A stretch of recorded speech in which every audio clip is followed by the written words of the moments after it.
பாருங்க விவசாயிகளே, இந்த கம்பெனி விதை தான் போட்டு நட்டுச்சு. நாங்கள் என்னவோ ஓரம் பாரம், அதாவது களை கொத்தாத, நாங்கள் எறுப்பு இறைக்காத, தீனி போடாத, நாங்கள் ஒரு மட்டமாக்கிற பயிர் அதை காட்டுப்பா. அது போல் இருக்குதுன்னு நினச்சிக்கிறாங்க. பாருங்க, இங்கே பாருங்க விவசாயிகளை, இதை பாருங்க, இது பாருங்க, இது எல்லாமே 2 ஏக்கரா நட்டுச்சு. 1 ஏக்கராவுக்கு 40,000 செலவு பண்ணின்னு 2 ஏக்கரா நட்டுச்சு. பாருங்க எப்படி இருக்குது பாருங்க. களை எடுத்து உரம் யூரியா போட்டு இதுக்கான மருந்து அனைத்து அடிச்சாச்சு. ஆனால் பாருங்க சோளம் கதிரு இதான் முத்தி போச்சு. கிட்டவாப்பா, கிட்ட அப்படி கட்டாது. இதே பாருங்க, இதே போலதான் இருக்குது கதிரு. இதெல்லாம் முத்தி போச்சு, அவ்வளோதான். இதுக்கு மேலே இது வராது. என்னங்க, இதுக்கு மேலே இது வராது. நான் ஏதோ ஒரு மூலையில இருந்து வீடியோ போறேன்னு சொல்றாங்க. இதே பாருங்க, இதே பாருங்க. அதே போல நாங்க என்னவோ எங்களுக்கு வந்து நான் இந்த வீடியோ போட்டதுல இருந்து எனக்கு வந்து மிரட்டாங்க. என்னன்னா உன் மேல இந்த கம்பெனிக்காரு கேஸ் போடுவாங்க, உங்ககிட்ட கோடி ரூபாய் வசூல் பண்ணுவாங்க இந்த கம்பெனிக்காரங்க. ஆனா இது போல பொய்யான தகவல் சொல்லாதன்றாங்க. இது பொய்யான தகவலாங்க. பாருங்க, இது பொய்யான தகவலா?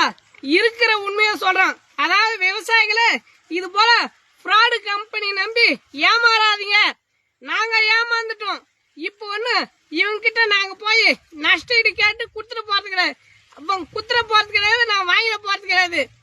இதுக்கு மேல விவசாயிகள் இது போன்ற விதைகளை வாங்கி ஏமாறாதீர்கள் அப்படின்றதுக்காக நம்ம வீடியோ போடுறோம்.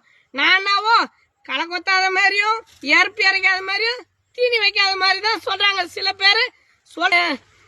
சொல்றவங்க சொல்லிட்டு போயினா இருக்கும். அது நமக்கு பெரிய விஷயம் கிடையாதுங்க. நம்ம வந்து இந்த மண் சார்ந்தும் மனிதம் சார்ந்தும் இயற்கை சார்ந்தும் சமூகம் சார்ந்தும் தான் நம்ம பேசுறோம். நான் வந்து எனக்கான வீடியோ கிடையாது. இது அறியாமையில இருக்கிறாங்க மக்கள். அந்த மக்கள்லாம் நம்ம வீடியோ பார்த்து தெளிவு பெறட்டுமே அப்படின்றதுக்காக நம்ம வீடியோ போடுறோம். நம்ம எதையுமே பொய்யான ஒரு தகவல் சொல்லல. இப்ப நான் இந்த கம்பெனிக்கார மேல நஷ்டீடு போட்டாலும் அவன் குத்துற போறது கிடையாது.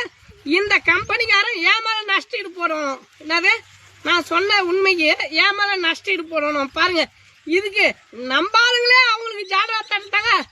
கஷ்டமா இருக்குது. விவசாயத்தை நீங்க ஊக்குவிக்கலாம்னு பரவாயில்ல. இது போல விவசாயிகள் பேசுற வீடியோக்களுக்கு வந்து தப்பான கமெண்ட் பண்ணாதீங்க.